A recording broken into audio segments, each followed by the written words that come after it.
Bus ಎಲ್ಲರಿಗೂ ನಮಸ್ಕಾರ. Welcome back my YouTube channel sports Praveen.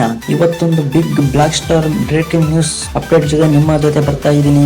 Big breaking news ಅಂತಾನೆ ಹೇಳ್ಬೋದು. ಅದೇನಪ್ಪಾ ಅಂದ್ರೆ ನಮ್ಮ RCBಯ ಮಾಜಿ ಪ್ಲೇಯರ್ ಆದಂತ ದಿನೇಶ್ ಕಾರ್ತಿಕ್ ಅವರ ಬಗ್ಗೆ. ದಿನೇಶ್ ಕಾರ್ತಿಕ್ ಅವರು ಈಗ ಮತ್ತೊಂದು ಟೀಮಿಗೆ ಪ್ರವೇಶಿಸಿದ್ದಾರೆ. ಅದು ಯಾವ ಟೀಮ್ ಅಂತ ಅಂದ್ರೆ, ಅದಕ್ಕಿಂತ ಮುಂಚೆ ನೀವೇನಾದ್ರೂ ನಮ್ಮ ಚಾನಲ್ಗೆ ಸಬ್ಸ್ಕ್ರೈಬ್ ಮಾಡಿದ್ರೆ ಅಂದ್ರೆ ಪ್ಲೀಸ್ ಹೋಗಿ ಬೇಗ ಬೇಗ ಸಬ್ಸ್ಕ್ರೈಬ್ ಮಾಡ್ಕೊಳ್ಳಿ. ಹಾಗೆ ಪಕ್ಕದಲ್ಲಿರೋ ಬೆಲ್ ಬಟನ್ ಕೂಡ ಪ್ರೆಸ್ ಮಾಡಿ ಗುರು. ಪ್ಲೀಸ್ ಸಬ್ಸ್ಕ್ರೈಬ್ ಮಾಡಿ. ನಮ್ಮಂತರಿಗೆ ಸಪೋರ್ಟ್ ಮಾಡಿದ್ರೆ ಇನ್ಯಾರಿಗೆ ಸಪೋರ್ಟ್ ಮಾಡ್ತೀರಾ, ಪ್ಲೀಸ್ ಸಬ್ಸ್ಕ್ರೈಬ್ ಮಾಡಿ ದೇವರು. ಇವತ್ತಿನ ಅಪ್ಡೇಟ್ ಏನಪ್ಪಾ ಅಂದ್ರೆ, ದಿನೇಶ್ ಕಾರ್ತಿಕ್ ಅವರು ಮತ್ತೊಂದು ರಾಯಲ್ಸ್ ತಂಡಕ್ಕೆ ಸೇರಿದ್ದಾರೆ ಅಂತಾನೆ ಹೇಳ್ಬೋದು. ಕಳೆದ ವರ್ಷ ದಿನೇಶ್ ಕಾರ್ತಿಕ್ ಅವರು ನಮ್ಮ RCB ತಂಡಕ್ಕೆ ಕಳೆದ 3 ವರ್ಷದಿಂದ ಆಡಿಕೊಂಡು ಬಂದಿದ್ದಾರೆ. ತಮ್ಮ ಪ್ರದರ್ಶನ ನೀಡಿದ್ದಾರೇನೂ ಹೌದು. ಹಾಗಾಗಿ ರಾಯಲ್ಸ್ ಚಾಲೆಂಜರ್ಸ್ ಬೆಂಗಳೂರು ತಂಡ ದಿನೇಶ್ ಕಾರ್ತಿಕ್ ಅವರನ್ನು ಬಿಡದೆ ತಮ್ಮ ತಂಡದಲ್ಲಿ ಕರೆದುಕೊಂಡು ಬಂದಿದೆ. IPL 2024ರಲ್ಲಿ ದಿನೇಶ್ ಕಾರ್ತಿಕ್ ಅವರು ಉತ್ತಮ ಪ್ರದರ್ಶನ ನೀಡಿ ತಂಡಕ್ಕೆ ಉತ್ತಮ ರನ್ಸ್ ಅನ್ನು ಕೊಡುಗೆಯಾಗಿ ನೀಡಿದರು. ಮತ್ತೆ ದಿನೇಶ್ ಕಾರ್ತಿಕ್ ಅವರು IPL ಸೀಸನ್ ಗೆ ರಿಟೈರ್ಮೆಂಟ್ ಅನ್ನು ನೀಡಿದರು. RCBಯು ದಿನೇಶ್ ಕಾರ್ತಿಕ್ ಅವರಿಗೆ ತಮ್ಮ ಬೀಳ್ಕೊಡುಗೆ ಸಮಾರಂಭವನ್ನು ನೀಡಿತು. ಮತ್ತೆ RCB ತಂಡವು ದಿನೇಶ್ ಕಾರ್ತಿಕ್ ಅವರನ್ನು ಮರಳಿ ಟೀಮ್ಗೆ ಕರೆದುಕೊಂಡಿದೆ. ಅದೇನಪ್ಪಾ ಅಂದ್ರೆ ಪ್ಲೇಯರ್ ಆಗಿ ಅಲ್ಲ. ಯಾವ ರೀತಿ ಅಂದ್ರೆ IPL 2025 ಅಲ್ಲಿ ದಿನೇಶ್ ಕಾರ್ತಿಕ್ ಅವರು RCB ತಂಡಕ್ಕೆ ಬ್ಯಾಟಿಂಗ್ ಕೋಚ್ ಆಗಿ ಬಂದಿದ್ದಾರೆ.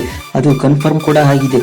ಆದರೆ ದಿನೇಶ್ ಕಾರ್ತಿಕ್ ಅವರು ಮತ್ತೊಂದು ಬಿಗ್ ಅಪ್ಡೇಟ್ ಕೊಟ್ಟಿದ್ದಾರೆ. ಅದೇನಪ್ಪಾ ಅಂದ್ರೆ ರಾಯಲ್ಸ್ ತಂಡಕ್ಕೆ ಹೋಗಿದ್ದಾರೆ. ಅದು ಯಾವ ರಾಯಲ್ಸ್ ಅಂದ್ರೆ ನಿಮಗೆ ಗೊತ್ತೇ ಇದೆ, south Africa T20 league SA20 league Dinesh Karthik ಅವರು ಪ್ಲೇಯರ್ ಆಗಿ ಹೋಗಿದ್ದಾರೆ. ಅದು ಯಾವ ತಂಡ ಅಂದ್ರೆ ಪಾರ್ಲ್ ರಾಯಲ್ಸ್ ಅಂತ.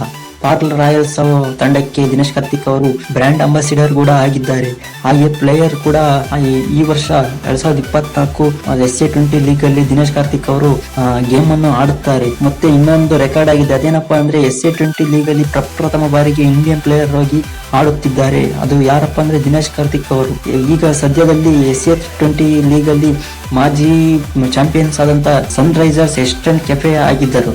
ಈಗ ಮತ್ತೊಂದು ಸೀಸನ್ ಬರುತ್ತಿದೆ. ಹಾಗಾಗಿ ದಿನೇಶ್ ಕಾರ್ತಿಕ್ ಅವರನ್ನು ಪಾರ್ಲ್ ರಾಯಲ್ಸ್ ಅವರು ರಿಟೈನ್ ಮಾಡಿಕೊಂಡಿದ್ದಾರೆ. ಮತ್ತೆ SA20 ಲೀಗ್ ನಲ್ಲಿ ಒಟ್ಟಾರೆ 6 ಟೀಮ್ಗಳು ಇದ್ದಾವೆ. ಅವ್ಯಾವಪ್ಪ ಅಂದ್ರೆ, ಮೊದಲನೇದಾಗಿ ಡವರ್ಗ್ ಸೂಪರ್ ಜೈಂಟ್ಸ್, ಎರಡನೇದು ಪ್ರಿಟೋರಿಯಾ ಕ್ಯಾಪಿಟಲ್ಸ್, ಮೂರನೇದು ಜಬರ್ಗ್ ಸೂಪರ್ ಕಿಂಗ್ಸ್, ನಾಲ್ಕನೇದು Sunrisers Eastern Cape, 5 MI Capitals, 6ನೇದು ಪಾರ್ಲ್ ರಾಯಲ್ಸ್.